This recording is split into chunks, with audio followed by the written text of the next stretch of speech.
ಸಾಹಿತ್ಯಳನ್ನು ಜೊತೆಗೂಡಿಸಿ ಹೊರಟ ಅಭಿಗೆ ಹರ್ಷ ಸಿಗುವವರೆಗೂ ನೆಮ್ಮದಿಯಿರಲಿಲ್ಲ. ಪಕ್ಕದಲ್ಲಿ ಕುಳಿತ ತನ್ನ ಸತ್ಯಾಳತ್ತ ನೋಡಿದ. ಅವಳು ಏನೋ ಯೋಚನೆಯಲ್ಲಿ ಮಗ್ನಳಾಗಿದ್ದಳು. ನಿನ್ನ ಕೃಷ್ಣನಲ್ಲಿ ನಾನು ಕೂಡ ಅದೇ ಬೇಡಿಕೆಯನ್ನಿಡ್ತಾ ಇದ್ದೇನೆ ಅಂತ ಹೇಳು ಎಂದು ಮುಗುಳ್ನಕ್ಕ ಅಭಿ. ಕಣ್ಣು ಮುಚ್ಚಿ ಹರ್ಷ ಸರ್ನ ಕಾಪಾಡು ಕೃಷ್ಣ, ಅವರು ಆದಷ್ಟು ಬೇಗ ನಮಗೆ ಸಿಗುವ ಹಾಗೆ ಮಾಡು ಎಂದು ಬೇಡಿಕೊಳ್ಳುತ್ತಿದ್ದ ಸಾಹಿತ್ಯಾಳಿಗೆ ಅಭಿಯ ಮಾತು ಕೇಳಿ ಆಶ್ಚರ್ಯವಾಯಿತು. ಅರೆ, ನನ್ನ ಮನಸ್ಸಲ್ಲಿ ಅಂದುಕೊಂಡಿದ್ದು ಇವರಿಗೆ ಹೇಗೆ ಗೊತ್ತಾಯಿತು? ಕಣ್ಣಗಲಿಸಿ ಪ್ರಶ್ನಾರ್ಥಕವಾಗಿ ಅವನನ್ನು ನೋಡಿದಳು. ಅಭಿ ಅವಳತ್ತ ತಿರುಗಿ, ಏನು ಹಾಗೆ ನೋಡ್ತಿದ್ಯಾ? ನಾನು ನೋಡೋಕ್ಕೆ ಅಷ್ಟೊಂದು ಚೆನ್ನಾಗಿದ್ದೀನಾ? ಹುಬ್ಬು ಹಾರಿಸುತ್ತಾ ಕೇಳಿದವನ ಮಾತಿಗೆ, ಹಾಗಲ್ಲ ಸರ್, ನಾನು ಏನು ಅಂದ್ಕೊಂಡೋ ಅದನ್ನು ಅಷ್ಟು ಕರೆಕ್ಟಾಗಿ ಹೇಗೆ ಹೇಳಿದ್ರಿ ಅಂತ ಮತ್ತೆ ಕಣ್ಣಗಲಿಸಿ ಕೇಳಿದಳು. ಹಾಗಾದರೆ ನಾನು ನೋಡೋಕ್ಕೆ ಚೆನ್ನಾಗಿಲ್ಲ ಅಂತ ಆಯಿತು. ತುಂಟ ನಗುವ ಹೊತ್ತು ಓರೆ ನೋಟದಲ್ಲಿ ಅವಳನ್ನು ನೋಡಿದ. ನಿಮ್ಮನ್ನು ನೋಡಿದ್ರೆ ನೋಡ್ತಾನೆ ಇರಬೇಕು ಅನಿಸುತ್ತೆ. ಆ ನಿಮ್ಮ ಮಾತು, ನಗು, ನಿಮ್ಮ ನೋಟ, ಕಾಳಜಿ ಎಲ್ಲವೂ ನನಗೆ ತುಂಬ ತುಂಬ ಇಷ್ಟ. ಪ್ರತಿದಿನ ಪ್ರತಿ ಕ್ಷಣ ನಿಮ್ಮ ಜೊತೆನೇ ಇರಬೇಕು ಅನಿಸುತ್ತೆ. ನೀವು ತೋರಿಸುವ ಕಾಳಜಿಯಲ್ಲಿ ನಾನು ಹುದುಗಿ ಹೋಗಬೇಕು ಎನಿಸುತ್ತದೆ. ನೀವು ಪದೇ ಪದೇ ನನ್ನನ್ನು ಸತ್ಯ ಸತ್ಯ ಅಂತ ಕರೀತಾನೇ ಇರಬೇಕು ಅನಿಸುತ್ತದೆ ಎಂದು ಯೋಚಿಸುತ್ತಿರುವಾಗ, ಹಲೋ ಮೇಡಮ್, ತುಸು ಜೋರಾಗಿ ಕರೆದ ಅಭಿ. ತನ್ನದೇ ಲೋಕದಲ್ಲಿದ್ದ ಸಾಹಿತ್ಯ ಎಚ್ಚೆತ್ತು, ಹಾಂ ಸರ್ ಎಂದು ಬೆಚ್ಚಿ ಅವನನ್ನು ನೋಡಿದಳು. ನಾನು ಕೇಳಿದ ಪ್ರಶ್ನೆಗೆ ಉತ್ತರನೇ ಇಲ್ಲ. ಪ್ರಶ್ನಾರ್ಥಕವಾಗಿ ಅವಳನ್ನು ನೋಡಿದ. ಸರ್, ನಾನೇನು ಅಂದ್ಕೊಂಡೆ ಅಂತ ನಿಮಗೆ ಗೊತ್ತಾಗುತ್ತಲ್ಲ, ಇನ್ನೇನಕ್ಕೆ ಹೇಳಿ? ನಿಜ ಹೇಳಿದರೆ ಸಿಕ್ಕಾಕೋತೀನಿ ಎಂದು ಅವನಿಗೆ ತಿರುಗಿ ಹೇಳಿದಳು ಸಾಹಿತ್ಯ. ಭಲೇ ಇದ್ದಾಳೆ ಈ ಸೈಲೆಂಟ್ ಹುಡುಗಿ ಎಂದುಕೊಂಡ ಅಭಿ. ಸಾಹಿತ್ಯ ಕಿಟಕಿಯಂದಾಚೆ ಮುಖ ಮಾಡಿ ಮುಗುಳ್ನಗುತ್ತಿದ್ದಳು. ಅಷ್ಟರಲ್ಲಿ ಕಾರು ಒಂದು ಮನೆಯ ಮುಂದೆ ನಿಂತಿತು. ವಿಶಾಲವಾದ ಮನೆ.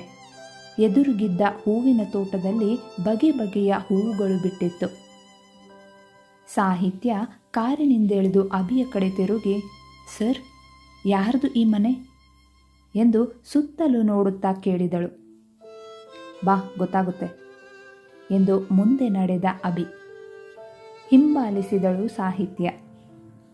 ಮನೆಯ ಕಾಲಿಂಗ್ ಬೆಲ್ ಒತ್ತಿದೊಡನೆ ಒಬ್ಬ ಸುಂದರವಾದ ಹುಡುಗಿ ಬಾಗಿಲು ತೆರೆದು ಅಭಿಯನ್ನು ನೋಡಿ, ಹಾಯ್ ಅಭಿ, ಈ ಕಡೆ ಪ್ರಯಾಣ ಬೆಳೆಸಿದೀಯಾ? ಇವತ್ತು ನಿಂಗೆ ನಾನು ಬೆಂಗಳೂರಲ್ಲಿ ಇದ್ದೀನಿ ಅಂತ ಗೊತ್ತಾಗಿದ್ದ, ಅಥವಾ ಇವತ್ತು ನನ್ನ ನೆನಪಾಯ್ತಾ?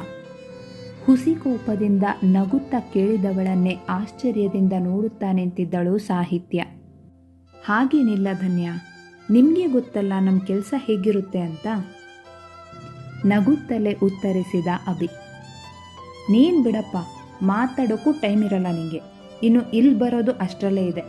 ಬಾ, ಒಳಗೆ ಕೂತು ಮಾತಾಡೋಣ ಎನ್ನುತ್ತಾ ಒಳ ನಡೆದಳು ಧನ್ಯ. ಅಭಿ ಸಾಹಿತ್ಯಳತ್ತ ನೋಡಿ ಒಳಗೆ ಬರುವಂತೆ ಹೇಳಿ ಅವಳ ಹಿಂದೆ ನಡೆದ. ಯಾರಿವರು? ಅಭಿ ಸರ್ನ ಹೋಗು ಬಾ ಅಂತಿದ್ದಾರಲ್ಲ, ತುಂಬ ಹತ್ತಿರದ ಪರಿಚಯನಾ? ಇಷ್ಟು ದಿನ ನನಗೆ ಇವ್ರ ಬಗ್ಗೆ ಗೊತ್ತಾಗಲೇ ಇಲ್ವಲ್ಲ. ನೋಡೋಕೆ ಎಷ್ಟು ಚೆನ್ನಾಗಿದ್ದಾರೆ ಅಬ್ಬಾ ಎಂದು ಯೋಚನೆಯಲ್ಲಿಯೇ ಮುಳುಗಿದ್ದಳು ಸಾಹಿತ್ಯ. ಹಾಯ್ ಸಾಹಿತ್ಯ. ಧನ್ಯ ಅವಳತ್ತ ತಿರುಗಿ ಹೂನಗೆ ಬೀರಿದಳು.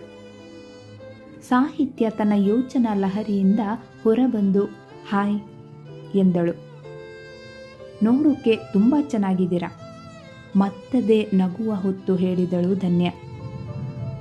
ಸಾಹಿತ್ಯ ಪ್ರತಿಯಾಗಿ ನಕ್ಕು ಥ್ಯಾಂಕ್ ಯು ಎಂದಳು. ಧನ್ಯ, ನಾನಿಲ್ಲಿ ಬಂದಿರೋ ವಿಷಯ ನಿಮಗೆ ಗೊತ್ತೇ ಇದೆ ಅಲ್ವಾ? ನನಗೆ ಹೆಚ್ಚು ಟೈಮ್ ಇಲ್ಲ ಅವಸರಿಸಿದ ಅಭಿ.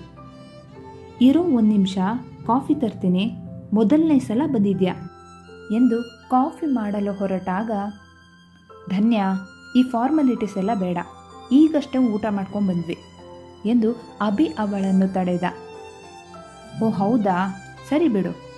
ಅದು ಸರಿ ಅಭಿ, ನೀನು ಹೇಗೋ ಗೆಸ್ ಮಾಡಿದೆ ಹರ್ಷ ನನ್ನ ಜೊತೆ ಇದ್ದಾನೆ ಅಂತ ಪ್ರಶ್ನಾರ್ಥಕವಾಗಿ ಕೇಳಿದಳು ಧನ್ಯ.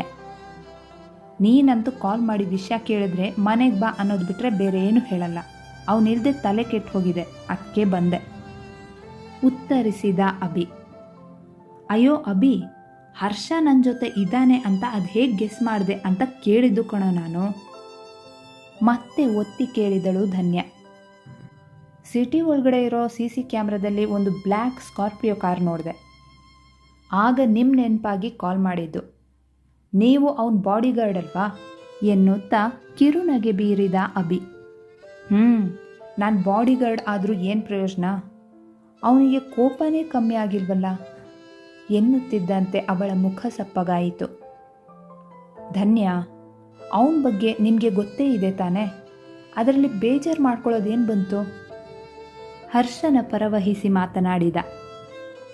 ಅಲ್ಲ ಅಭಿ, ನಾನು ಎಷ್ಟು ಬೇಡ್ಕೊಂಡ್ರು ಅವನು ತಿರುಗಿನೂ ನೋಡಲ್ಲ ಅಂದಮೇಲೆ ನಂಗೆ ಬೇಜಾರಾಗಲ್ವಾ? ಮತ್ತಷ್ಟು ಚಿಕ್ಕದಾಯಿತು ಅವಳ ಮುಖ. ಬೇಜಾರಾಗಬೇಡಿ ಧನ್ಯ, ನೀವು ಏನು ಅಂತ ಒಂದಲ್ಲ ಒಂದಿನ ಅವನಿಗೆ ಗೊತ್ತಾಗುತ್ತೆ. ಅದು ಬಿಡಿ, ಈಗ ಹರ್ಷನ್ ಬಗ್ಗೆ ನಿಮಗೇನಾದರೂ ಗೊತ್ತಿದ್ರೆ ಪ್ಲೀಸ್ ನನಗೆ ಅಪ್ಡೇಟ್ ಕೊಡಿ ಅವಸರಿಸಿದ ಅಭಿ. ಬಾ ನನ್ನ ಜೊತೆ, ಸಾಹಿತ್ಯ ನೀವು ಬನ್ನಿ ಎಂದು ತನ್ನ ಕಾರಿನ ಕೀ ಹಿಡಿದು ಹೊರನಡೆದಳು ಧನ್ಯ. ಒಂದು ಕೇಳಿದ್ರೆ ಇನ್ನೊಂದು ಹೇಳ್ತೀಯ. ಈಗ ಹರ್ಷನ್ ಬಗ್ಗೆ ನಿಂಗೆ ಗೊತ್ತಿದ್ರೆ ಮಾತ್ರ ಬರ್ತೀನಿ, ಇಲ್ಲ ಅಂದರೆ ವಾಪಸ್ ಹೋಗ್ತೀನಿ ಅಷ್ಟೆ. ಹುಸಿ ಕೋಪ ತೋರಿದ ಅಭಿ. ಅಯ್ಯೋ ದೇವ್ರೆ, ಇಷ್ಟೊಂದು ಆತುರ ಯಾಕೋ? ನಿಂಗೆ ಹರ್ಷನ್ ನೋಡಬೇಕು ಅಂದರೆ ಬಾ ನನ್ನ ಜೊತೆ ಕರೆದಳು ಧನ್ಯ. ಸರಿ ಎನ್ನುತ್ತಾ ಧನ್ಯಳನ್ನು ಹಿಂಬಾಲಿಸಿದ ಅಭಿ. ಸಾಹಿತ್ಯಾಳಿಗೆ ಏನೂ ತಿಳಿಯಲಿಲ್ಲ. ಅವಳಿನ್ನೂ ಗೊಂದಲದಲ್ಲೇ ಇದ್ದಳು. ಅವಳನ್ನು ಗಮನಿಸಿದ ಧನ್ಯ ಮುಗುಳ್ನಕ್ಕು ಕಾರಿನ ಕೀಯನ್ನು ಅಭಿಯತ್ತ ಎಸೆದು ತನ್ನ ಮೊಬೈಲ್ನಲ್ಲಿ ಲೊಕೇಶನ್ ಹಾಕಿ ಅಭಿಗೆ ಕೊಟ್ಟು, ತಗೋ ಈ ಲೊಕೇಶನ್ಗೆ ಹೋಗೋಣ ಎಂದು ಸಾಹಿತ್ಯಾಳ ಜೊತೆ ಹಿಂದೆ ಕುಳಿತಳು. ಧನ್ಯ, ಏನಿದು? ಯಾವುದೋ ಆಶ್ರಮದ ಅಡ್ರೆಸ್ ಹಾಕಿದ್ದೀರಾ? ರೇಗಿದ ಅಭಿ. ಹೌದಪ್ಪ, ಆಶ್ರಮನೇ, ಸುಮ್ಮನೆ ನಡಿ ನೀನು ಆಜ್ಞೆ ಮಾಡಿದಳು. ನನ್ನ ಟೈಮ್ ವೇಸ್ಟ್ ಮಾಡಿದರೆ ಇದೇ ನಿಮಗಿವತ್ತು ಮತ್ತೆ ರೇಗಿದ ಅಭಿ. ಅಯ್ಯೋ ರಾಮ, ಸುಮ್ಮನೆ ಗಾಡಿ ಓಡಿಸ್ತೀಯಾ? ತಲೆ ಮೇಲೆ ಕೈ ಹೊತ್ತು ಹೇಳಿದಳು ಧನ್ಯ. ಅಭಿ ಮತ್ತೇನು ಹೇಳದೆ ಕಾರು ಓಡಿಸತೊಡಗಿದ. ಧನ್ಯ ಸಾಹಿತ್ಯಾಳತ್ತ ತಿರುಗಿದಾಗ ಅವಳಿನ್ನು ಗೊಂದಲದಲ್ಲೇ ಇರುವುದು ಕಂಡು, ಸಾಹಿತ್ಯ, ನಂಗೊತ್ತು ಈ ಕಪ್ಪಿ ನನ್ನ ಬಗ್ಗೆ ನಿಮ್ಮ ಹತ್ರ ಏನು ಹೇಳಿರಲ್ಲ ಅಂತ. ನಾನು ಧನ್ಯ ಅಂತ, ಹರ್ಷನ ಮಾವನ ಮಗಳು. ನಾನು ಹರ್ಷ ಅಭಿ ಎಲ್ಲ ಒಟ್ಟಿಗೆ ಬೆಳೆದವರು. ಹರ್ಷ ಅಪ್ಪ ಅಮ್ಮನ್ನ ಕಳ್ಕೊಂಡ್ಮೇಲೆ ಬೆಂಗಳೂರಿಗೆ ಬಂದ. ಆದರೆ ಹೈಸ್ಕೂಲ್ ಕಾಲೇಜ್ ಓದೋ ಸಮಯದಲ್ಲಿ ರಜಾ ಸಿಕ್ಕಿದ್ರೆ ತಪ್ಪದೆ ನಮ್ಮನೆಗೆ ಬರೋನು. ನನಗೆ ಅವನಂದರೆ ತುಂಬ ಇಷ್ಟ. ಅವನು ರಜಾ ಇದ್ದಾಗ ಊರಿಗೆ ಬರ್ತಾನೆ ಅಂದರೆ ಸಾಕು, ಏನೋ ಒಂಥರ ಖುಷಿ. ಆದರೆ ರಜಾ ಮುಗಿಸ್ಕೊಂಡು ವಾಪಸ್ ಹೋದರೆ ಅಳುನೇ ಬಂದ್ಬಿಡೋದು. ಅವನಿಲ್ಲದೆ ಇರೋ ಸಮಯದಲ್ಲಿ ಅವನ ಚಿತ್ರ ಬಿಡಿಸಿ ಇಡೋದನ್ನು ರೂಢಿ ಮಾಡ್ಕೊಂಡಿದ್ದೆ. ಅದೊಂದಿನ ನನ್ನ ಅಪ್ಪನಿಗೆ ತಿಳಿಯಿತು. ನನ್ನ ಪ್ರಶ್ನೆ ಮಾಡಿದಾಗ ನಾನು ಹರ್ಷನ ಪ್ರೀತಿಸ್ತಿರೋ ವಿಷಯನ ಹೇಳಿದೆ. ಅವರು ಇನ್ನಷ್ಟು ಕೋಪ ಮಾಡಿಕೊಂಡ್ರು, ಬೈದರು, ಹೊಡೆದ್ರು. ನಾನು ಜಗ್ಗಲಿಲ್ಲ. ನನ್ನ ಪ್ರಶ್ನೆ ಒಂದೇ, ನಾನು ಯಾಕೆ ಅವನನ್ನು ಪ್ರೀತಿ ಮಾಡಬಾರ್ದು? ಅವನು ನನ್ನ ಮಾವನ ಮಗನೇ ತಾನೆ ಅನ್ನೋದು. ಆದರೆ ಅಪ್ಪನಿಗೆ ಯಾಕೋ ಹರ್ಷ ನನ್ನನ್ನು ಮದುವೆ ಆಗೋದು ಇಷ್ಟ ಇರಲಿಲ್ಲ. ನನ್ನ ಹಠದ ಮುಂದೆ ಅವರ ಕೋಪ ಏನೂ ಅಲ್ಲ ಅಂದುಕೊಂಡು ನನಗೆ ತಿಳಿಯದಂತೆ ಹರ್ಷನಿಗೆ ಬರ ಹೇಳಿ ಅವನಿಗೆ ಸರಿಯಾಗಿ ಬೈದು, ನನ್ನ ಮಗಳ ಕಣ್ಣಿಗೂ ಕಾಣಿಸಬಾರದು, ಇನ್ನು ಮುಂದೆ ಈ ಮನೆಗೂ ಬರಬಾರ್ದು, ನಿನ್ನ ಅಪ್ಪ ಅಮ್ಮ ಇರೋವರೆಗೂ ಮಾತ್ರ ನೀನು ನಮ್ಮನೆಯವನಾಗಿದ್ದೆ, ಇನ್ನು ನಿಂಗೂ ಈ ಮನೆಗೂ ಸಂಬಂಧವೇ ಇಲ್ಲ ಎಂದು ಮನೆಯಿಂದ ಶಾಶ್ವತವಾಗಿ ಕಳುಹಿಸಿಬಿಟ್ಟಿದ್ದರು. ಮತ್ತೆ ನಮ್ಮ ಮನೆಗೆ ಬರಲೇ ಇಲ್ಲ ನನ್ನ ಹರ್ಷ. ನಾನು ಕಾದು ಕಾದು ಸುಸ್ತಾಗಿ ಅವನ ನೆನಪಲ್ಲೇ ಕಾಲ ಕಳೆದೆ. ಇತ್ತೀಚೆಗೆ ಅಮ್ಮನ ಬಾಯಿ ಬಿಡಿಸಿದಾಗ ಅಪ್ಪ ಮಾಡಿದ ಕೆಲಸಕ್ಕೆ ಅವನು ಮನೆಗೆ ಬರುತ್ತಿಲ್ಲವೆಂದರಿತು ಅಪ್ಪನ ಜೊತೆ ಜಗಳವಾಡಿ ಬೆಂಗಳೂರಿಗೆ ಬಂದೆ. ಇಲ್ಲಿಗೆ ಬಂದ ಮೇಲೆ ಅಭಿಯ ಸಹಾಯದಿಂದ ಹರ್ಷ ಏನೋ ಸಿಕ್ಕಿದ. ಆದರೆ ನನ್ನ ಮುಖ ಸಹ ನೋಡುತ್ತಿರಲಿಲ್ಲ. ನನ್ನ ಅಪ್ಪ ಅಮ್ಮನಿಂದ ನಾನೇ ಅವನನ್ನು ದೂರ ಮಾಡಲು ಕಾರಣ ಎಂದು ನನ್ನ ಮೇಲೆ ಬೆಟ್ಟದಷ್ಟು ಕೋಪವಿದ್ದಿರಬೇಕು. ಪ್ರತಿದಿನ ಅವನ ಹಿಂದೆ ಹೋಗಿ ಬೇಡಿಕೊಂಡರೂ ನನ್ನನ್ನು ಅಪರಿಚಿತನ ಹಾಗೆ ನೋಡುತ್ತಿದ್ದ. ಆದರೆ ಮೊನ್ನೆಯ ದಿನ ಅವನು ಕಾರು ಓಡಿಸಿದ ರೀತಿ ನನಗೆ ತುಂಬ ಭಯ ಹುಟ್ಟಿಸಿತ್ತು. ಅವನನ್ನು ಹಿಂಬಾಲಿಸಿಕೊಂಡು ಹೋದೆ. ನೋಡಿದರೆ ಅಲ್ಲಿ ಆಕ್ಸಿಡೆಂಟ್ ಆಗಿತ್ತು. ಅವನ ಪರಿಸ್ಥಿತಿ ಕಂಡು ನನಗೆ ಜೀವವೇ ಹೋದ ಹಾಗಾಯಿತು. ಇನ್ನು ಹಾಸ್ಪಿಟಲ್ ಹೋದರೆ 108 ಪ್ರೊಸೀಜರ್ ಮುಗಿಸುವಷ್ಟರಲ್ಲಿ ಇವನ ಪ್ರಾಣ ಉಳಿಯುವುದು ತುಂಬಾ ಕಷ್ಟ ಎಂದು ಅವನನ್ನು ಕರೆದುಕೊಂಡು ಆಶ್ರಮಕ್ಕೆ ಹೋದೆ. ಆ ಆಶ್ರಮದ ಗುರುಗಳು ಎಂದರೆ ನನಗೆ ಏನೋ ಒಂದು ರೀತಿಯ ಗೌರವ. ಅವರನ್ನು ಒಂದು ಕ್ಷಣ ನನ್ನ ಮನಸ್ಸಿನಲ್ಲಿ ನೆನೆಸಿಕೊಂಡು ಏನಾದರೂ ಕೆಲಸ ಮಾಡಿದರೆ ಅದು ಫಲಿಸುತ್ತದೆ ಎಂಬುದು ನನ್ನ ನಂಬಿಕೆ. ನಾನು ಅವರ ಮಾತು ಬಿಟ್ಟರೆ ಬೇರೆ ಯಾರ ಮಾತು ಕೇಳುವುದಿಲ್ಲ. ಈಗ ನನ್ನ ಹರ್ಷನಿಗೂ ಅವರೇ ಬದುಕಿಸುತ್ತಾರೆ. ನನಗೂ ಅವನು ಸರಿ ಹೋಗೋದೇ ತಲೆಯಲ್ಲಿದ್ದುದು ಬಿಟ್ಟರೆ ಅಭಿಗೆ ಹೇಳಬೇಕು ಅಂತ ಹೊಳಿಲೇ ಇಲ್ಲ ನೋಡು. ಇವತ್ತು ಸ್ವಲ್ಪ ಚೇತರಿಸ್ಕೋತಾ ಇದ್ದಾನೆ ಅಂತ ಗುರುಗಳು ಫೋನ್ ಮಾಡಿ ಹೇಳಿದ್ರು. ಹೋಗೋಣ ಅನ್ನೋಷ್ಟರಲ್ಲಿ ಅಭಿ ಕಾಲ್ ಮಾಡ್ದ. ಇನ್ನು ಹರ್ಷನ ನಾನೇ ಕರ್ಕೊಂಡ್ಬಂದಿದ್ದು ಅಂತ ಹೇಳಿದರೆ ಉಗಿತಾನೆ ಅಂತ ಏನು ಹೇಳಿದೆ ಮನೆಗೆ ಬಾ ಅಂತ ಕರೆದಿದ್ದು. ಸಾರಿ ಅಭಿ ಎಂದು ತನ್ನ ಕಿವಿ ಹಿಡಿದು ಅವನತ್ತ ತಿರುಗಿದಳು ಧನ್ಯ. ಧನ್ಯ, ನನಗೆ ಅವನು ಕಾಣಿಸ್ದೇ ಇದ್ದಾಗಿಂದ ಎಷ್ಟು ತಲೆ ಕೆಟ್ಟಿದೆ ಅಂತ ನಿಮ್ಗೇನು ಗೊತ್ತು? ಹರ್ಷ ಸಿಕ್ಕಿದ ಖುಷಿಗೆ ನನಗೆ ಹೇಳೋದನ್ನೇ ಮರ್ತರಲ್ಲ. ನಿಮಗೆ ಯಾವುದರಲ್ಲಿ ಹುಡಿಬೇಕು ಹೇಳಿ? ಮಾಡೋದೆಲ್ಲ ಇಂಥ ಕೆಲಸಗಳೇ. ಮುಂದೆ ಮಾತನಾಡಲು ಹೊರಟಾಗ ಅವನ ಮಾತಿಗೆ ಮಧ್ಯೆ ಬಾಯಿ ಹಾಕಿದ ಧನ್ಯ, ಅಯ್ಯೋ ಅಭಿ ನಿಲ್ಸೋ, ಸಾಕು, ಕಿವಿಲ್ ರಕ್ತ ಬರಿಸ್ತೀಯಾ ಅಂತ ನಂಗೆ ಗೊತ್ತು. ಈಗ ಹರ್ಷ ಇದ್ದಲ್ಲಿಗೆ ಕರ್ಕೊಂಡು ಹೋಗ್ತಿದ್ದೀನಿ ಅನ್ನಲ್ಲ. Please please stop. ಆದರೆ ಹರ್ಷ ಹುಷಾರಾಗೋವರೆಗೂ ಅವನ ಆಶ್ರಮದಲ್ಲೇ ಇರ್ತಾನೆ. ಈ ಒಂದು ವಿಷಯದಲ್ಲಿ ಮಾತ್ರ ನನ್ನ ಮಾತೇ ನಡಿಬೇಕು ಎಂದಾಗ ಮುಗುಳ್ನಕ್ಕ ಅಭಿ. ಹರ್ಷ ಸಿಕ್ಕಿದ ಖುಷಿಯ ಜೊತೆಗೆ ಸ್ವಲ್ಪ ಹುಷಾರಾಗ್ತಿದ್ದಾನೆ ಎಂದು ಕೇಳಿ ಅವನಿಗೆ ಎಷ್ಟೋ ನಿರಾಳವಾಗಿತ್ತು. ಸ್ವಲ್ಪ ಹೊತ್ತಿನಲ್ಲೇ ಆಶ್ರಮ ತಲುಪಿದರು. ಅಲ್ಲಿನ ಗುರುಗಳು ಧ್ಯಾನ ಕೇಂದ್ರದಲ್ಲಿದ್ದರಿಂದ ಆಶ್ರಮದ ಶಿಷ್ಯಂದಿರು ಅವರನ್ನು ಬರಮಾಡಿಕೊಂಡು ಹರ್ಷನ ಬಳಿ ಕರೆದುಕೊಂಡು ಹೋದರು. ಹರ್ಷನ ಸ್ಥಿತಿ ನೋಡಿ ಅಭಿ ಮತ್ತು ಸಾಹಿತ್ಯಾಳಿಗೆ ತುಂಬ ನೋವಾಗಿತ್ತು. ಅವನ ತಲೆಗೆ, ಕೈಗೆ ಮತ್ತು ದೇಹದ ಭಾಗಕ್ಕೆ ಅಲ್ಲಲ್ಲಿ ಬ್ಯಾಂಡೇಜ್ ಕಟ್ಟಿದ್ದು ನಾಟಿ ಔಷಧಿ ಹಚ್ಚಿದ್ದರಿಂದ ಅದು ಹಸಿರು ಬಣ್ಣಕ್ಕೆ ತಿರುಗಿತ್ತು. ಸ್ವಲ್ಪ ಹೊತ್ತು ಅವನ ಬಳಿ ಕುಳಿತ ಅಭಿ ಅವನ ಕೈಯನ್ನು ಹಿಡಿದು ಕಣ್ಣಿಗೆ ಒತ್ತಿದ. ಹರ್ಷ ಅಭಿಯ ಕೈಯನ್ನು ಮೆಲ್ಲನೆ ಹಿಡಿದಾಗ ಅಭಿಗೆ ದುಃಖ ತಡೆಯಲಾಗಲಿಲ್ಲ. ತುಟಿ ಕಚ್ಚಿ ಹರ್ಷನ ಕೈಯನ್ನು ಗಟ್ಟಿಯಾಗಿ ಅದುಮುತ್ತಾ ತನ್ನ ದುಃಖವನ್ನು ತಡೆಹಿಡಿಯಲು ಪ್ರಯತ್ನಿಸಿದ. ಸಾಹಿತ್ಯ ಅಂತೂ ಹರ್ಷನನ್ನು ನೋಡಿ ಅತ್ತೇ ಬಿಟ್ಟಿದ್ದಳು. ಧನ್ಯ ಅಭಿಯನ್ನು ನೋಡಿ, ಅಭಿ, ಹರ್ಷ ಈಗ ಸ್ವಲ್ಪ ಸುಧಾರಿಸ್ತಿದ್ದಾನೆ, ನೀನು ಯಾಕೆ ಬೇಜಾರಾಗ್ತೀಯ? ನೋಡು, ನಾನೇ ಇಷ್ಟು ಧೈರ್ಯದಿಂದ ಇರಬೇಕಾದ್ರೆ ನೀನು ಯಾಕೆ ನಂಬಿಕೆ ಕಳ್ಕೋತೀಯ ಎಂದು ಸಮಾಧಾನಿಸಲು ಪ್ರಯತ್ನಿಸಿದಳು. ಧನ್ಯ, ಇದು ನಂಬಿಕೆ ಪ್ರಶ್ನೆ ಅಲ್ಲ. ಅವನ ಪರಿಸ್ಥಿತಿ ನೋಡಿ ನನಗೆ ತುಂಬ ಹಿಂಸೆ ಅನಿಸ್ತಿದೆ. ತನ್ನ ದುಃಖವನ್ನು ತಡೆ ಹಿಡಿಯುತ್ತಾ ಹೇಳಿದ ಅಭಿ, ಅವನು ಆದಷ್ಟು ಬೇಗ ಹುಷಾರಾಗ್ತಾನೆ. ನಾನು ಇರೋವರೆಗೂ ಅವನಿಗೆ ಏನೂ ಆಗಲ್ಲ, ಡೋಂಟ್ ವರಿ.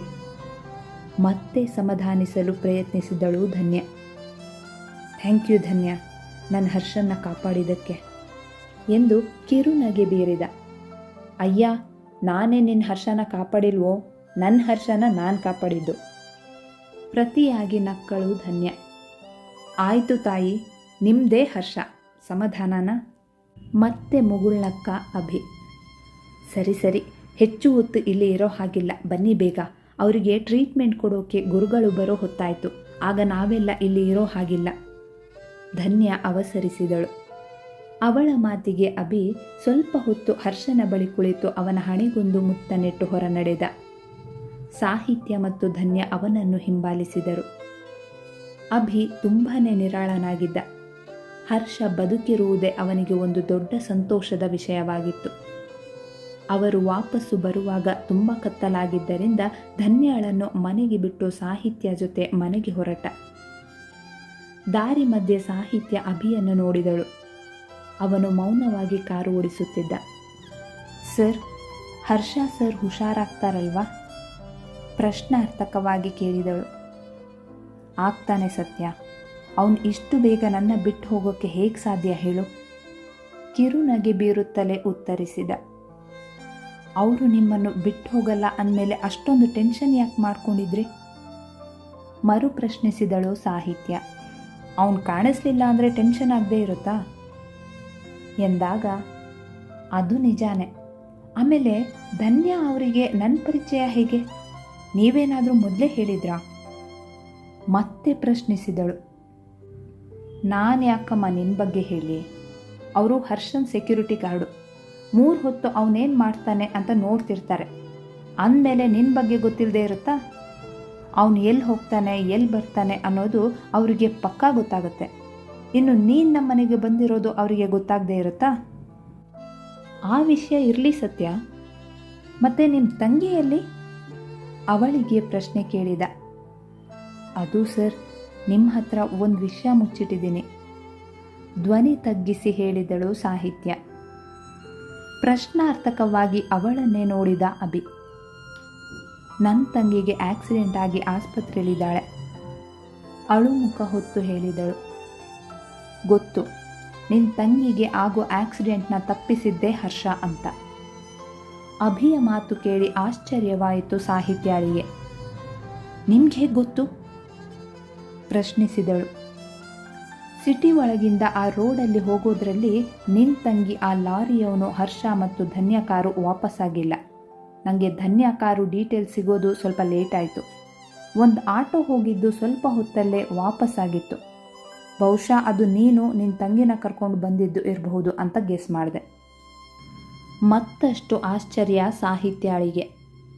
ನಿಮಗೆ ಇಷ್ಟೆಲ್ಲ ಹೇಗೆ ಗೊತ್ತಾಯಿತು? ಕಣ್ಣಗಲಿಸಿ ಕೇಳಿದಳು. CC ಕ್ಯಾಮ್ರಾ ಚೆಕ್ ಮಾಡಿದೆ, ಅದರಲ್ಲಿ ಗೊತ್ತಾಯಿತು. ಶಾಂತವಾಗಿ ಉತ್ತರಿಸಿದ.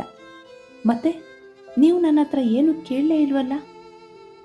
ಮತ್ತೆ ಪ್ರಶ್ನಿಸಿದಳು. ನೀನು ನನ್ನ ಹತ್ರ ಏನು ಹೇಳಬೇಕು ಅಂತ ಅನಿಸಿದ್ನ ಹೇಳಿದೀಯ. ನಿಂಗಿಷ್ಟ ಇಲ್ದಿರೋ ವಿಷಯನ ಕೆದ್ಕೋಕೆ ನನಗಿಷ್ಟ ಇಲ್ಲ, ಅದಕ್ಕೆ ಏನೂ ಹೇಳಿಲ್ಲ, ಉತ್ತರಿಸಿದ ಅಭಿ. ಸಾಹಿತ್ಯಾಳಿಗೆ ಅಭಿಯ ಮಾತುಗಳನ್ನು ಕೇಳಿ ಅವನ ಮೇಲಿನ ಗೌರವ ಇನ್ನಷ್ಟು ಹೆಚ್ಚಾಯಿತು. ಅವನು ಹೇಳಿದ ಮಾತುಗಳನ್ನೇ ಮೆಲುಕು ಹಾಕುತ್ತಾ ಕಿರುನಗೆ ಬೀರಿ ಗಾಳಿಗೆ ಮುಖ ಒಡ್ಡಿ ಕುಳಿತಳು. ಅಭಿ ಮತ್ತು ಸಾಹಿತ್ಯ ಒಟ್ಟಿಗೆ ಬಂದಿದ್ದನ್ನು ನೋಡಿದ ಚೆನ್ನಿ ಸಾಹಿತ್ಯಾಳ ಬಳಿ ಓಡಿ ಬಂದು, ಅಕ್ಕೋ, ನೀವು ಮತ್ತು ಅಣ್ಣ ನೋಡಕ್ಕೆ ಭಾಳ ಚಂದ ಕಾಣಿಸ್ತೀರ. ನೀವಿಬ್ರದು ಏನು ಜೋಡಿ ಅಂತೀನಿ. ಅಯ್ಯೋ, ನನ್ನ ಕಣ್ಣೇ ತಾಗಕತ್ತೈತಿ ಎಂದು ಜೋರಾಗಿ ನುಡಿದು ಸಾಹಿತ್ಯಾಳ ದೃಷ್ಟಿ ತೆಗೆದಳು. ಹಿಂದಿನಿಂದ ಬರುತ್ತಿದ್ದ ಅಭಿ ಅವಳ ಮಾತು ಕೇಳಿಸಿದರೂ ಏನೂ ಹೇಳದೆ ತನ್ನ ರೂಮಿಗೆ ನಡೆದ. ಅವಕ್ಕಾದಳು ಸಾಹಿತ್ಯ. ಅಯ್ಯೋ ಚೆನ್ನಿ, ಏನು ಅಂತ ಮಾತಾಡ್ತಿದೀಯಾ? ಏನಾದರೂ ಹೇಳೋದಿದ್ರೆ ನಿಧಾನಕ್ಕೆ ಹೇಳೋದಲ್ವಾ? ನೋಡು, ಅವ್ರು ನಿನ್ನ ಮಾತು ಕೇಳಿ ಕೋಪ ಮಾಡ್ಕೊಂಡು ಹೋದ್ರೇನೋ, ಈಗೇನು ಮಾಡೋದು ಎಂದು ಚೆನ್ನಿಯ ಮುಖವನ್ನೇ ನೋಡುತ್ತಾ ನಿಂತಳು. ಅಯ್ಯ ಅಕ್ಕೋ, ಅವ್ರು ಕೋಪ ಮಾಡ್ಕೊಳ್ಳೋ ಅಂಥದ್ದು ನಾನೇನು ಹೇಳ್ದೆ ಅಂತ. ಇನ್ನಷ್ಟು ಜೋರಾಗಿತ್ತು ಅವಳ ಧ್ವನಿ. ಅಯ್ಯೋ ಚೆನ್ನಿ, ಮೆತ್ತಗೆ ಮಾತಾಡು ಎಂದು ಅವಳ ಬಾಯಿಗೆ ಕೈ ಅಡ್ಡ ಹಿಡಿದು ಅಭಿ ಹೋದ ಕಡೆಗೊಮ್ಮೆ ಎಣುಕಿದಳು, ಅವನಿಗೆ ಕೇಳಿಸುತ್ತೇನೋ ಎಂಬ ಭಯದಿಂದ. ಅಭಿ ಹಿಂದೆ ತಿರುಗಿ ಸಾಹಿತ್ಯಾಳನೊಮ್ಮೆ ನೋಡಿ ತನ್ನ ರೂಮಿಗೆ ನಡೆದ. ಚೆನ್ನಿ, ನನ್ನ ಕತೆ ಮುಗೀತು. ಅಭಿ ಸರ್ ಎಲ್ಲ ಕೇಳಿಸ್ಕೊಂಡ್ರು ಎಂದು ತಲೆ ಮೇಲೆ ಕೈ ಹೊತ್ತು ನಿಂತಳು. ಏ, ಅದಕ್ಕೆ ಯಾಕಕ್ಕೋ ಅಷ್ಟು ತಲೆ ಕೆಡಿಸ್ಕೊತಿ? ಬಾ ನನ್ನ ಜೊತೆ. ಎಳೆದುಕೊಂಡು ಅಭಿಯ ರೂಮಿಗೆ ಹೋದಳು ಚೆನ್ನಿ. ಹೋದಾಗ ಧೈರ್ಯವಾಗಿ ಎಳೆದುಕೊಂಡು ಹೋದರೂ ಅಭಿಯ ರೂಮಿನ ಬಳಿ ಬಂದಾಗ ಧೈರ್ಯವೆಲ್ಲ ಸರಕ್ಕನೆ ಹೋಗಿ, ಅಕ್ಕೋ, ಅಣ್ಣಂಗೆ ನಿಜವಾಗ್ಲೂ ಕೋಪ ಬಂದೈತಾ ಎಂದು ಪಿಸುಗುಟ್ಟಿದಳು. ಮತ್ತೆ ನೀನು ಹಾಗೆಲ್ಲ ಹೇಳಿದರೆ ಕೋಪ ಬರದೇ ಇರುತ್ತಾ? ಅವಳನ್ನೇ ನೋಡುತ್ತಾ ಉತ್ತರಿಸಿದಳು ಸಾಹಿತ್ಯ. ಹಾಗಾದರೆ ಈಗ ಅಣ್ಣನ ಜೊತೆ ಮಾತಾಡೋಕ್ಕೆ ನೀನೇ ಹೋಗು, ನಾನು ಬರಲ್ಲಪ್ಪ ಎಂದು ಸಾಹಿತ್ಯಾಳನ್ನು ಅಭಿಯ ರೂಮಿಗೆ ದೂಡಿ ಅಲ್ಲಿಂದ ಕಾಲ್ಕಿತ್ತಳು ಚೆನ್ನಿ. ಏನೋ ಸದ್ದಾಯಿತೆಂದು ಬಾಗಿಲೆಡೆ ತಿರುಗಿದ ಅಭಿಯ ಎದುರಿಗೆ ಸಾಹಿತ್ಯ ನಿಂತಿದ್ದಳು. ಭಯದಿಂದ ಉಗುಳು ನುಂಗಿಕೊಂಡು ಹಲ್ಲು ಗಿಂಜಿದಳು ಸಾಹಿತ್ಯ. ಏನಾದರೂ ಹೇಳಬೇಕಿತ್ತಾ? ಅಭಿಯೇ ಕೇಳಿದ. ಹಾಂ, ಇಲ್ಲ, ಸದ್ಯ ಏನೂ ಕೇಳಿಲ್ಲ ಎಂದು ಯೋಚಿಸುತ್ತಾ ಅಲ್ಲಿಂದ ಜಾಗ ಖಾಲಿ ಮಾಡಬೇಕೆಂದು ಮೆಲ್ಲನೆ ಹಿಂದೆ ತಿರುಗಿದಳು. ಸತ್ಯ ಕರೆದ ಅಭಿ. ಗಕ್ಕನೆ ನಿಂತಳು ಸಾಹಿತ್ಯ. ಚೆನ್ನಿ ಏನು ಹೇಳಿದ್ದು? ಕೇಳಿಸಿಕೊಂಡರೂ ಸುಮ್ಮನೆ ಕೇಳಿದ. ಅಯ್ಯೋ ಕೃಷ್ಣ, ಈಗೇನು ಹೇಳೋದು ಎಂದು ಕಣ್ಣು ಮುಚ್ಚಿ ಯೋಚಿಸಿದಳು. ಹೇ ಸತ್ಯ, ನಿನ್ನೆ ಕೇಳಿದ್ದು. ಮತ್ತೆ ಕರೆದ ಅಭಿ. ಕಣ್ಣು ಬಿಟ್ಟು ಮೆಲ್ಲನೆ ತಿರುಗಿದಾಗ ತೀರ ಸನಿಹದಲ್ಲೇ ಅವನು ನಿಂತಿದ್ದು ನೋಡಿ ಒಂದು ಕ್ಷಣ ಸಾಹಿತ್ಯಳ ದೇಹದಲ್ಲೆಲ್ಲ ಮಿಂಚು ಹರಿದಾಡಿತು. ಅವನು ತುಂಟ ನಗು ಬೀರುತ್ತಿದ್ದ. ನಾಚಿಕೆಯಿಂದ ಅವನ ಮುಖ ನೋಡಲಾಗದೆ ತಲೆ ತಗ್ಗಿಸಿ ನಿಂತಿದ್ದಳು ಅವನ ಸತ್ಯ. ಅವಳ ಗಲ್ಲ ಹಿಡಿದು ಮೇಲಕ್ಕೆತ್ತಿದ. ಅವಳ ಕಣ್ಣುಗಳು ನೆಲ ನೋಡುತ್ತಿತ್ತು. ಸತ್ಯಾಳಿಗೆ ತನ್ನ ಮನದಲ್ಲಿರುವ ವಿಷಯವನ್ನು ತಿಳಿಸಲು ಇದೇ ಸರಿಯಾದ ಸಮಯ ಎಂದು ಅವನ ಮನ ಹೇಳಿತು. ಸತ್ಯ, ಐ ಲವ್ ಯು. ನಾನು ನಿನ್ನನ್ನು ತುಂಬ ಇಷ್ಟಪಡ್ತಾ ಇದ್ದೀನಿ. I love you so much. ಮನದಲ್ಲೇ ಪ್ರಾಕ್ಟೀಸ್ ಮಾಡುತ್ತಾ ಅವಳ ಕಣ್ಣುಗಳನ್ನೇ ದಿಟ್ಟಿಸತೊಡಗಿದ. ಅಷ್ಟರಲ್ಲಿ ಸಾಹಿತ್ಯಳ ಮೊಬೈಲ್ ರಿಂಗ್ ಆಯಿತು. ಇಬ್ಬರು ಎಚ್ಚೆತ್ತು ಅವಳ ಬ್ಯಾಗ್ ಒಳಗೆ ಹೊಡೆದುಕೊಳ್ಳುತ್ತಿದ್ದ ಮೊಬೈಲ್ ಕಡೆಗೆ ಗಮನ ಹರಿಸಿದರು. ಡಾಕ್ಟರ್ ದಿಲೀಪ್ ಕಾಲಿಂಗ್ ಎಂದಿದ್ದು ನೋಡಿದ ಸಾಹಿತ್ಯ ಅಭಿಯ ಮುಖ ನೋಡಿ, ಹಿತಾಳಿಗೆ ಟ್ರೀಟ್ಮೆಂಟ್ ಕೊಡ್ತಿರೋ ಡಾಕ್ಟರ್ ಎಂದಳು. ಸರಿ, ಮಾತಾಡು ಎಂದು ಕಣ್ಣಲ್ಲೇ ತಿಳಿಸಿ ಜೇಬೊಳಗಿದ್ದ ಮೊಬೈಲ್ ಹಿಡಿದು ಮಂಚಕ್ಕೊರಗಿ ಅವತ್ತಿನ ಅಪ್ಡೇಟ್ ನೋಡತೊಡಗಿದ ಅಭಿ.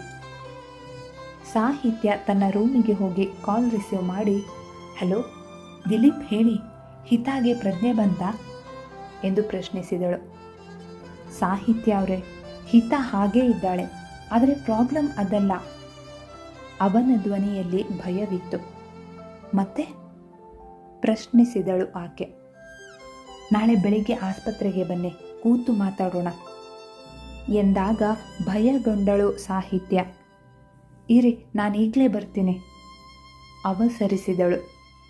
ಹಲೋ ಹಲೋ ಸಾಹಿತ್ಯ ಅವರೇ, ಈಗ ಬೇಡ, ನಾಳೆ ಬೆಳಿಗ್ಗೆ ಬನ್ನಿ. ಈಗ ನಾನು ಫ್ರೀ ಇಲ್ಲ. ಆಗಿಂದ ತಲೆ ಕೆಡಿಸ್ಕೊಂಡು ಸುಸ್ತಾಗಿ ನಿಮಗೆ ಕಾಲ್ ಮಾಡಿದೆ ಅಷ್ಟೆ. ಅಷ್ಟೊಂದು ಗಾಬರಿ ಪಡುವಂಥದ್ದು ಏನಿಲ್ಲ. ನೀವು ನಾಳೆ ಬೆಳಿಗ್ಗೆ ಬಂದರೆ ಸಾಕು ಎಂದವನ ಮಾತಿಗೆ ಹಿತಾಗೆ ಏನಾದರೂ ಅನುಮಾನ ವ್ಯಕ್ತಪಡಿಸಿದಳು ಸಾಹಿತ್ಯ. ನೋನು, ಅವಳು ಆರಾಮಾಗೇ ಇದ್ದಾಳೆ, ಟ್ರೀಟ್ಮೆಂಟ್ಗೆ ಸ್ಪಂದಿಸ್ತಿದ್ದಾಳೆ ಉತ್ತರಿಸಿದ ದಿಲೀಪ್. ಹಾಗಾದರೆ ನಾಳೆ ಬೆಳಿಗ್ಗೆ ಬರ್ತೀನಿ, ಈಗಲೇ 10 ಗಂಟೆ ಅಲ್ವಾ ಎಂದಾಗ, ಸರಿ ಸಾಹಿತ್ಯ ಅವರೇ, ಇಡ್ತೀನಿ ಎಂದು ಕಾಲ್ ಕಟ್ ಮಾಡಿದ ದಿಲೀಪ್. ತಲೆ ಮೇಲೆ ಕೈ ಹೊತ್ತು ಕುಳಿತಳು ಸಾಹಿತ್ಯ. ವಿಷಯ ಏನಿರಬಹುದೆಂದು ಯೋಚನೆಗೆ ಬಿದ್ದಳು. ಅಮ್ಮ ತಾಯಿ, ನಾನು ಹುಷಾರಾಗ್ತಿದ್ನೇನೋ, ಆದರೆ ನೀನು ದಿನ ತಲೆ ತಿಂದು ತಿಂದು ಇರೋ ಹುಷಾರು ತಪ್ಪಿಸ್ತೀಯ. ಅದ್ಯಾವಾಗ ನಿಂಗೆ ಬುದ್ಧಿ ಬಂದು ನಿನ್ನ ಬಾಯಿ ಮುಚ್ತೀಯೋ, ಯಪ್ಪ ಕಿವಿಲ್ ರಕ್ತ ಬರ್ತಿದೆ ಎಂದು ಒಂದೇ ಸಮನೆ ಒಟ ಹುಟ್ಟುತ್ತಿದ್ದ ಅನಿತಾಳನ್ನು ನೋಡಿ ಹೇಳಿದ ಸಾಗರ್. ಲೇ, ಬಾಯಿ ಮುಚ್ಕೊಂಡು ತಿಂದರೆ ಸರಿ, ಏನೋ ನಿಂಗೋಸ್ಕರ ಮೊಬೈಲ್ ನೋಡಿಕೊಂಡು ಹೊಸ ಎಕ್ಸ್ಪೆರಿಮೆಂಟ್ ಮಾಡಿದರೆ ಬೇಡ ಅಂತಾನೆ. ನಿನ್ನ ಮಖ ತಿನ್ನು ಬೇಗ. ಅವನಿಗೆ ಬೇಡವೆಂದರೂ ಅವನ ಬಾಯಿಗೆ ತುರುಕಿಸುತ್ತಿದ್ದಳು ಅನಿತಾ. ಇನ್ನೆಷ್ಟು ದಿನ ಇಲ್ಲಿರ್ತೀಯಾ ಪ್ರಶ್ನಿಸಿದ ಸಾಗರ್. ಯಾಕೆ, ನಾನು ಹೋಗಿದ ತಕ್ಷಣ ಬೇರೆ ಚೆನ್ನಾಗಿರೋ ಹುಡುಗಿನ ಕರ್ಕೊಂಬರೋ ಪ್ಲ್ಯಾನ್ ಇದೆಯಾ ದುರುಗುಟ್ಟಿ ಕೇಳಿದಳು. ಅದು ನನ್ನಿಷ್ಟ, ನಿಂಗೆ ಯಾಕೆ ಹುಬ್ಬು ಜೋಡಿಸಿ ಕೇಳಿದ ಸಾಗರ್. ಸೊಂಟ ಮುರಿದು ಮೂಲೆಯಲ್ಲಿ ಕೂರಿಸ್ತೀನಿ ಮಗನೇ. ಮತ್ತಷ್ಟು ಕೋಪಗೊಂಡಳು ಆಕೆ. ನೀನೇನು ನನ್ನ ನೋಡ್ಕೊಳ್ಳೋಕ್ಕೆ ಬಂದಿದ್ಯಾ ಇಲ್ಲ ಕಟ್ಕೊಳ್ಳೋಕ್ಕೆ ಬಂದಿದ್ಯಾ ಪ್ರಶ್ನಿಸಿದ ಸಾಗರ್. ಏನಾದರೂ ಅನ್ಕೋ, ಈಗ ಮೊದಲು ತಟ್ಟೆ ಖಾಲಿ ಮಾಡು ಎಂದು ತಟ್ಟೆಯನ್ನು ಅವನ ಕೈಗಿತ್ತು ಎದ್ದು ಅಡುಗೆ ರೂಮಿಗೆ ನಡೆದಳು ಅನಿತಾ. ನಾನು ಪೇಷಂಟ್ ಕಣೆ, ಹೀಗೆಲ್ಲ ಡಬ್ಬಾ ತಿಂಡಿಗಳನ್ನು ಮಾಡಿ ತಿನ್ನು ತಿನ್ನು ಅಂತೀಯಲ್ಲ, ಇದು ನಿಂಗೆ ಸರಿ ಅನಿಸುತ್ತಾ ಅಳು ಮುಖ ಹೊತ್ತು ಹೇಳಿದ ಸಾಗರ್. ನೀನು ಪೇಷಂಟ್ ಅಂತಾನೆ ಮಾಡಿಕೊಡ್ತಿರೋದು, ಇಲ್ಲಾಂದರೆ ಮಾಡ್ಕೊಳ್ಳೋಕ್ಕೆ ನನಗೇನು ಲೂಸಾ? ನೆಕ್ಸ್ಟ್ ನೀನು ಸರಿ ಹೋದ್ಮೇಲೆ ಇವೆಲ್ಲ ನಿಂದೇ ಕೆಲಸ ಉತ್ತರಿಸಿದಳು ಅನಿತಾ. ಇನ್ನೇನು ನಾನು ಸರಿ ಹೋದ್ಮೇಲೆ ನಿನ್ನ ಯಾರಿಲ್ಲಿ ನಿಲ್ಲಿಸ್ತಾರೆ ಅಂತ ಆಗಬೇಕಲ್ಲ. ಅವನ ಮಾತಿಗೆ ಅನಿತಾಳಿಂದ ಯಾವುದೇ ಉತ್ತರ ಬರಲಿಲ್ಲ. ಆದರೆ ಅಡುಗೆ ಮನೆಯಲ್ಲಿ ಪಾತ್ರೆಗಳ ಶಬ್ದ ಜೋರಾಗಿ ಕೇಳಿಸುತ್ತಿತ್ತು. ಸಾಗರ್ ನಿಧಾನವಾಗಿ ಒಳಗೆ ಇಣುಕಿದ. ಪಾತ್ರೆಗಳನ್ನು ಕುಕ್ಕುತ್ತಿದ್ದಳು ಅನಿತಾ. ನಿಧಾನವಾಗಿ ಒಳಗೆ ಬಂದು ಅವಳ ಹಿಂದೆ ನಿಂತು ಉಫ್ ಉಫ್ ಎನ್ನತೊಡಗಿದ. ತಿರುಗಿ ನೋಡಿದಳು ಅನಿತಾ. ಏಯ್, ಇಲ್ಲೇನು ಮಾಡ್ತಿದ್ಯಾ ಹುಬ್ಬು ಗಂಟಿಕ್ಕಿ ಕೇಳಿದಳು. ಸಿಕ್ಕಾಪಟ್ಟೆ ಬೆಂಕಿ ಹತ್ಕೊಂಡಿದೆ, ಅದನ್ನು ಆರಿಸ್ತಿದ್ದೀನಿ ಅಷ್ಟೆ ಬೇಕಂತಲೇ ಹೇಳಿದ ಸಾಗರ್.